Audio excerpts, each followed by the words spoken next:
Goal Seek. Goal Seek is an advanced function in Excel which is part of the what-if analysis tools. In this example, we have a number of items that we sell. We know how many are the quantities that we sold for the two first items, the price of each, and what the total dollar amount is. But for the third item, we want to know how many we need to sell in order to match our goal of $100 here. You could randomly guess the numbers until you get close. You could do 100 minus the sum of those two divided by 1.58.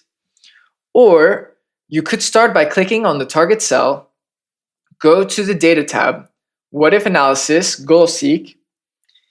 It fills in your target cell as the set cell. The value we're trying to reach is 100. The cell we're going to change is the quantity for the bananas item. Click OK and you can see it found that number for us.